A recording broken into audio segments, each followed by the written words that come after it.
Prénom fonction s'il vous plaît. Isidore Laravine, donc président de la CMU de Bois-Rouge. Est-ce que vous pouvez nous faire un petit compte rendu, alors un bilan de cette réunion qui vient de s'achever? Oui, tout à fait. Donc on va prendre des cannes à partir de 14h30 cet après-midi jusqu'à 16h30 pour vider les remorques qui sont calés. Et demain matin, ces cannes ne vont pas être broyées ce soir. Ils auront la vapeur demain matin et ça va être broyé demain matin. Et en cas d'incident, habilement, bien sûr, il n'est pas à 100%. Donc en cas d'incident, de toute façon, les plateformes seront ouvertes demain matin à 6 h, quel que soit le truc. Et si demain matin, dans la journée, ils ont des problèmes à Albioma, ils vont demander aux planteurs de stopper. Et s'il y a des problèmes de tonnage aussi, s'il y a une perte en tonnage de ces cannes que vous allez broyer On n'a pas parlé de l'indemnisation. Ce n'est pas une instance où on détermine l'indemnisation. L'indemnisation se fait en CPCS, en commission paritaire à la canne du sucre. Bien sûr, ce sera mis sur la table. Vous êtes soulagé déjà de pouvoir les livrer, ces cannes? Ah oui, tout à fait, parce qu'on a des problèmes, notamment sur les remorques. Le stockage des cannes dans les remorques, c'est un problème.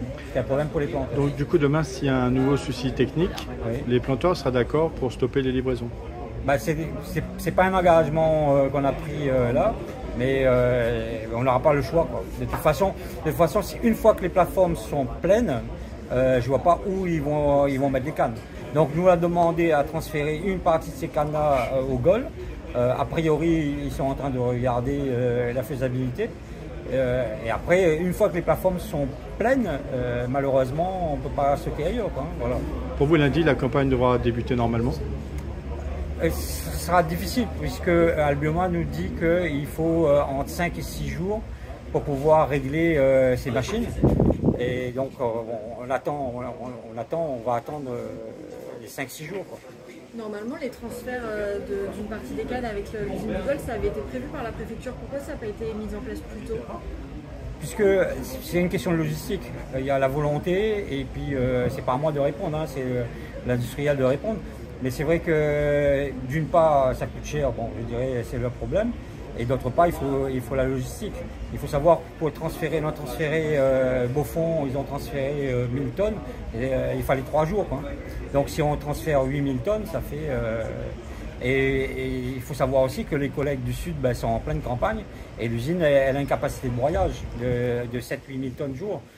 Si on transfère 4000 tonnes, ça veut dire que c'est 4000 tonnes de moins de l'autre côté. Donc ça fait 6000 tonnes.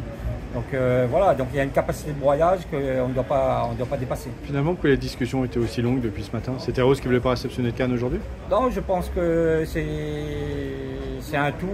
C'est vrai que c'est long et après c'est difficile. Tereos voulait avoir la certitude qu'ils auront la vapeur pour démarrer l'usine. Et donc, on est allé voir le directeur d'usine d'Albioma et voilà. Donc, ils ont eu la certitude. À ce moment-là, il fallait démarrer la campagne. Pour vous, maintenant, c'est une sorte de jurisprudence, c'est-à-dire que si demain il y a un nouvel incident pendant la campagne, il faudra que les cannes soient réceptionnées? Je pense que oui, il faut qu'on arrête que les planteurs payent, quoi. À chaque fois, c'est nous qui payons parce que les pertes, c'est chez nous, c'est pas chez eux.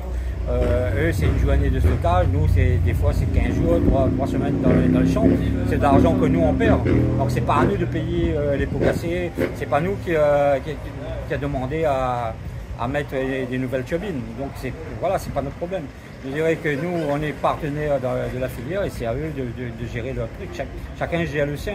L'usine sucrière gère le sien, Albioma gère toute la partie énergie et nous on gère nos champs, quoi. Voilà. Donc c'est pas à nous de payer les pots cassés. Merci.